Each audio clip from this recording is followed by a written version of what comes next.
کہ انہوں نے یہ بھی لکھا کہ بالفرض بعد زمانے نبی کے اگر کوئی دوسرا نبی پیدا ہو گیا تو حضور کے خاتم النبیین ہونے میں کوئی فرق نہیں آئے گا. یعنی کوئی دوسرا نبی پیدا ہو سکتا ہے اگر ہو گیا. اگر مگر کی بات ہی چھوڑو, جب حضور نے 1400 سال پہلے کہہ دیا, فرما دیا کہ میرے بعد کوئی نبی نہیں ہو سکتا تو نہیں ہوگا. آپ کتاب میں یہ نئی بات لکھنے کی کیوں ضرورت پیش کی؟ آپ کو کیوں ضرورت پیش آئی کہ اگر اب کے زمانے میں بھی کوئی نبی آئے گا تو حضور کے خاتم النبیین ہونے میں کوئی فرق نہیں آئے گا؟ تو آپ کی اس بات سے پتہ نہیں کتنے محلوں میں کہاں کوئی نبی ہونے کا اعلان کر دے گا. عزیزان گرامی وقار, یہ کتابیں پورا کا پورا ہندوستان ایک کھلبلی مچا چکی تھی, کوہرام بپا تھا, تنازعات میں گھر گئے. قادیانی اپنے نبی ہونے کا اعلان کر رہا ہے, ادھر ایک نیچری فرقہ ہے علی گڑھ سے جو قرآن کے معجزات کا انکار, حسیات کو صرف ماننے والا, نیچر کو صرف ماننے والا اور مغیبات کو نہیں تسلیم کرنے والا, اور ایک طرف عظمت رسالت صلی اللہ تعالی علیہ وسلم پر, رسول کریم صلی اللہ تعالی علیہ وسلم کے متعلق یہ سارے جملے آ رہے ہیں. چلو 100 سال کا عرصہ گزر گیا, آج بھی میں دعوت دیتا ہوں, آج تو سوشل میڈیا کا زمانہ ہے, میری یہ دعوت قبول کریں علماء دیوبند یا جو بھی, میں آپ سے اتحاد کر لوں گا, سینے سے سینہ لگا لوں, لیکن صرف یہ باتوں سے تم انکار کر دو اور کہو کہ وہی عشق رسالت ہمارے اندر ہے جو سیدنا ابو بکر صدیق میں تھا, سیدنا عمر فاروق میں تھا, عثمان ابن عفان میں تھا, حیدر کرار میں تھا, رضوان اللہ تعالی علیہ مجمعین. جو مشائخ اہل سنت نے ہمیں محبت رسول اور تعظیم رسول سکھایا ہے اسی پر ہمارا اتفاق ہے. آؤ, میں سینے سے سینہ لگانے کو تیار ہوں. ہم کون سا اختلاف چاہتے ہیں آپ سے؟ ہم کون سا اختلاف چاہتے ہیں؟ ہمارا یہ ایک بات یاد رکھ لیں, اگر میں آج نام لے کر کے کسی کو کہہ رہا ہوں تو صرف اس لیے کہ ہمارا دین ہی یہ کہتا ہے جو ان سے نا آشنا ہو اس سے ہمارا کوئی تعلق بھی نہیں. ہمارے رشتے ناتے اگر ہیں تو صرف عظمت رسالت سے جڑے ہوئے ہیں.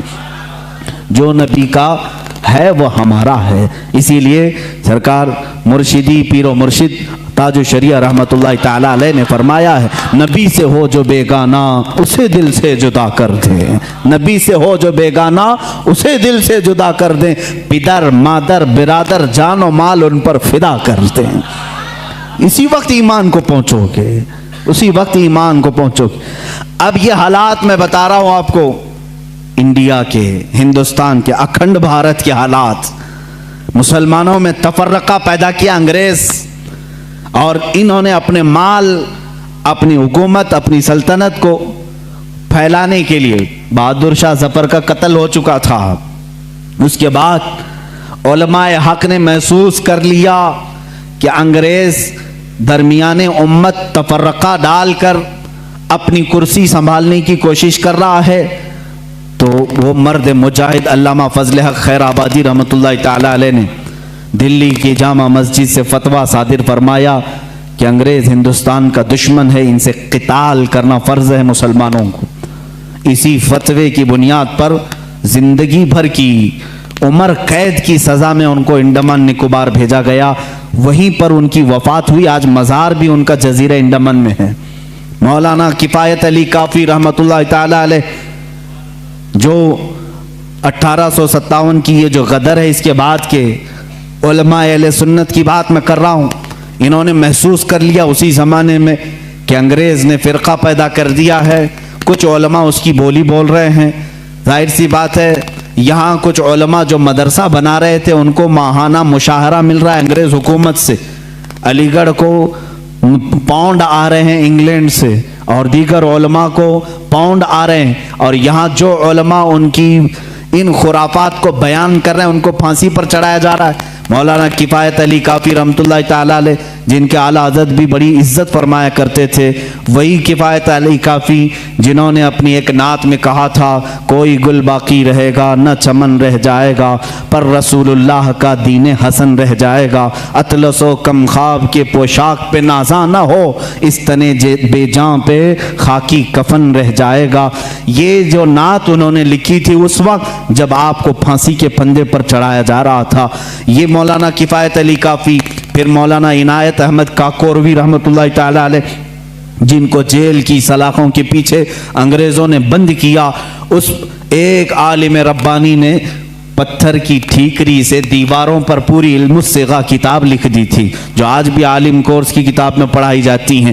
عزیزان گرامی وقار، اگر انگریز کو علماء سے محبت تھی اور وہ مدرسے کی سنگ بنیاد میں آ رہے تھے تو ان علماء کے ساتھ وہ کالا پانی کی سزائیں اور موت اور پھانسی کی سزائیں کیوں دے رہے تھے؟ آپ سمجھا کریں، کچھ علماء کو وہ شہید کر رہے تھے اور کچھ علماء کو وہ پیسوں سے پال رہے تھے۔ یہ حالات بڑے دیگرگوں تھے، امت میں تفرقہ، اختلافات آ چکے تھے۔ اب یہ وہ زمانہ تھا، نیچریت اپنے پاؤں پھیلا رہی ہے، قادیانیت اپنے پاؤں پھیلا رہی ہے، دہریت اپنے پاؤں پھیلا رہی ہے، اور ایک طرف غیر مقلدیت بھی اپنے پاؤں پھیلا رہی ہے۔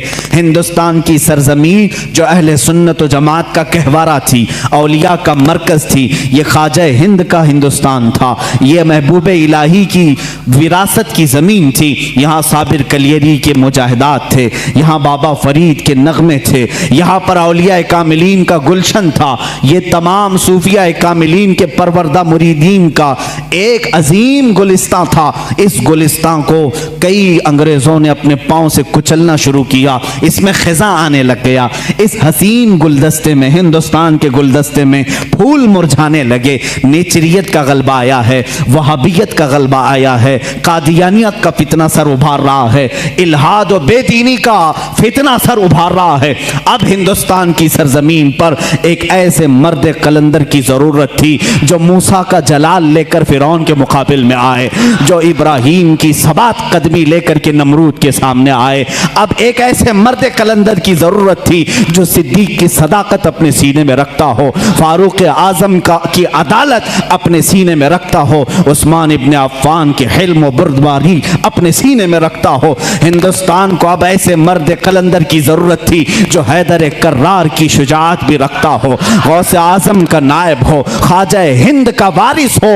اللہ رب العزت نے ہندوستان کے سنی مسلمانوں پر وہ احسان عظیم فرمایا جب صوفیاء کے مرکز اور اولیاء کاملین کی خانقاہیں آواز دینے لگی، الہا اب ہند کا کیا ہوگا؟ یہاں تو اب چادریں نہیں، اب گاگریں نہیں، یہاں اولیاء کی بارگاہ میں آنے سے روکا جا رہا ہے، وسیلے کو شرک، استمداد کو کفر کہا جا رہا ہے، عظمت رسالت پر حملے ہو رہے ہیں، نماز میں رسول کے خیال آنے کو برا بھلا کہا جا رہا ہے، پیٹ پیچھے کی خبر نہ ہونے کی حضور کے بارے میں کہی جا رہی ہے۔ الہا اب کون اس دین کا وارث ہوگا، جانشین ہوگا، محافظ ہوگا، نگہبان ہوگا؟ آواز آئی غیب سے، اللہ رب العزت نے پورے ہندوستان کے اس سائے پر ایک ایسی عظیم سلطنت کو بیدار فرمایا جس سلطنت کا نام ہم یوں کہتے ہیں، ملک سخن کی شاہی تم کو رضا مسلم، ملک سخن کی شاہی تم کو رضا مسلم، جس سمت آ گئے ہو سکے بٹھا دیے ہیں۔ اس عظیم ہستی کو اللہ تعالیٰ نے جلوہ فرمایا جس کو پوری دنیا سنیت، اعلیٰ حضرت کنز الکرامت، جبل الاستقامت، دریائے نعمت، آقائے رحمت، کنز الکرامت امام اہل سنت امام احمد رضا خان فاضل بریلوی کے نام سے جانتی ہے۔ اسی لیے میں نے کہا احمد رضا کا تازہ گلستان ہے آج بھی، خورشید علم ان کا درخشاں ہے آج بھی، سب ان سے جلنے والوں کے گل ہو گئے چراغ، احمد رضا کی شمع فروزاں ہے آج بھی۔ عزیزان گرامی، اس امام اہل سنت فاضل بریلوی کی جس گھر میں ولادت باسعادت ہوئی وہ عام گھرانہ نہیں تھا، علمی گھرانہ تھا، بزرگوں کا گھرانہ تھا، تقوی و پرہیزگاری کے شعار رکھنے والوں کا گھرانہ تھا۔ تو دوستوں، آپ نے دیکھا کہ مفتی سلمان اجہری صاحب اتحاد ایکتا کی بات کر رہے ہیں، لیکن اس کے لیے انہوں نے کچھ شرائط شرطیں رکھی ہیں۔ اب آئیے ایک اور ویڈیو دیکھتے ہیں تاکہ معاملہ اور صاف ہو سکے۔ نحمده ونصلي على رسوله الكريم، اما بعد۔ حضرت مولانا سلمان اظہری صاحب دامت برکاتہم ہندوستان کے ہیں اور بریلیوں کے بڑے عالم ہیں. ان کی کلپ میں دیکھ رہا تھا کہ وہ کہتے ہیں کہ دیوبندیوں کے ساتھ کھلے دل کے ساتھ میں اتحاد کرنا چاہتا ہوں، لیکن اس کے بعد انہوں نے 4 کتابوں کا نام لیا، برائن قاطیہ، تقویت الایمان، اور ان کی عبارتیں انہوں نے پیش کی اور کہا کہ یہ ان کا عقیدہ ہے، یہ نکالیں گے تو ہم اتحاد کریں گے. جواباً عرض ہے کہ حضرت وہ عقیدہ جو آپ پیش کر رہے ہیں ہم لوگوں کے لیے، دیوبندیوں کے لیے، وہ عقیدہ پہلے بھی نہیں تھا اور آج بھی نہیں ہے. وہ تو کچھ عبارت مبہم ہے، اس کو لے کر کے کچھ لوگوں نے اس پر معنی چڑھایا اور دیوبندیوں کو اتنا بدنام کر دیا کہ گستاخ رسول قرار دے دیا، اور ایک دوسرے سے ملنا بھی مشکل ہو گیا دیوبندی بریلوی کا. وہ عقیدہ ہمارا نہیں ہے. ہمارا عقیدہ ہے، ثمرۃ العقائد میں نے کتاب لکھی ہے، 350 عقیدے ہیں، ضرورت کے سارے عقیدے ہیں اس میں. یہ سارے آبھاس ہے جو آپ بیان فرما رہے ہیں. ہر عقیدے کے لیے 3 آیت 3 حدیث ہے. حدیث سیاہ ستہ کے قال رسول اللہ صلی اللہ علیہ وسلم، قول صحابی قول تابعی بھی نہیں لیا، کسی کی رائے نہیں لی، کسی کے فتویٰ کا ذکر اس میں نہیں ہے. صرف آیت صرف حدیث صراحۃ النص اور آیت ہے. صرف 7 کتاب سے تیار کیا گیا ہے. آیت مبہم اگر ہو تو تفسیر ابن عباس سے اس کی تفسیر کی گئی ہے، کسی اور تفسیر کو نہیں لکھی ہے. کوشش کی گئی ہے صراحۃ النص. یہ کتاب اس لیے لکھی تھی میں نے تاکہ دیوبندی بریلوی اہل حدیث سب اگر جمع ہونا چاہیں تو اس پر جمع ہو جائیں. اب کہتے ہیں نا صرف آیت ہو صرف حدیث ہو، یہ صرف آیت اور صرف حدیث ہے اور صراحۃ النص ہے. آئیے اس پر ہم اتحاد کرتے ہیں. یہ ہمارا عقیدہ ہے دیوبندیوں کا. اور اگر اس میں کمی زیادتی کرنی ہو تو اس میں 2 شرطیں ہیں. ایک تو آیت ہو صراحۃ النص، اور اگر مبہم جملہ ہے تو تفسیر ابن عباس سے تفسیر کریں گے، کسی اور سے نہیں. یا سیاہ ستہ ہے کہ حدیث ہو تو کمی زیادتی بھی میں کر دوں گا انشاءاللہ، کوئی حرج کی بات نہیں ہے. اور میری کوشش ہے کہ آپ اس کتاب کو دیکھیں. یہ کتاب یہ ہے میری، یہ ثمرۃ العقائد ہے، اس میں 350 عقیدے ہیں. اس کو آپ دیکھیں، آن لائن موجود ہے. گوگل پر جب جائیں گے ثمرۃ العقائد لکھیں گے تو آپ فوراً یہ کتاب آ جائے گی. اس کو غور کریں. کمی زیادتی ہو تو ہم کو کہیں، لیکن شرط وہی ہے کہ آیت اور حدیث صراحۃ النص، قول صحابی قول تابعی نہیں. حضرت نے فرمایا یہ بالکل نہ ہو، اس لیے کہ حضرت پھر وہ اختلاف زیادہ ہو جائے گا. آپ اس کو دیکھیں. مجھے بڑا افسوس ہوا کہ سیاہ ستہ کہ حنفیوں کے 2 ٹکڑے ہو گئے، اور ایک دوسرے اگر جڑے ہوتے تو کتنا کام ہوتا غیر مسلموں میں، لیکن ہم 2 ٹکڑے میں بٹ گئے. ابھی ڈاکٹر طاہر القادری صاحب دامت برکاتہم نے کہا تھا کہ ہم اتحاد کرتے، وہ بغیر شرط کے کہہ رہے تھے. مجھے بڑی خوشی ہوئی. آپ سلمان اظہری صاحب تو آپ تو کہہ رہے ہیں، لیکن آپ شرط لگا رہے ہیں، اور ایسے شرط لگا رہے ہیں جو بلا وجہ کی میرا خیال ہے کہ لگا رہے ہیں. وہ عقیدہ وہ ہمارا نہیں ہے. ہمارا عقیدہ وہ جو ثمرۃ العقائد میں لکھی ہوئی ہے، اور صرف آیت اور حدیث آپ کے کہنے کے مطابق اسی پر انشاءاللہ اتحاد کریں گے. یہ اختلافی مسئلہ ہے، کمی زیادتی ہو تو معاف کر دینا، اس لیے کہ یہ زمانے سے اختلاف چل رہا ہے. تو یہ ہے، اور میں آپ سے کھلے دل سے اتحاد کرنا چاہتا ہوں، اور صرف آیت اور صرف حدیث صراحۃ النص پر اتحاد کرنا چاہتا ہوں. میں سمیر الدین قاسمی بول رہا ہوں مانچسٹر انگلینڈ سے. سلام علیکم. تو دوستوں، آپ نے یہ بھی دیکھا کہ وہ کہہ رہے ہیں کہ ان کا ایسا عقیدہ آستھا نہیں ہے، لیکن پھر بھی وہ ان کتابوں کو کیوں مانتے ہیں جن میں اس طرح کے عقائد صراحت کے ساتھ لکھے گئے ہیں. خیر، امید کرتا ہوں کہ آپ بات کو سمجھ گئے ہوں گے. اب آپ کی کیا رائے ہے کمنٹ میں ضرور بتائیے. اللہ پاک ان سبھی دیوبندیوں کو ہدایت عطا فرمائے. آمین. ملتے ہیں کسی نئی ویڈیو میں، تب تک کے لیے اللہ حافظ. ویڈیو کو لائک اور شیئر کرنا نہ بھولیں اور چینل کو ضرور سبسکرائب کریں.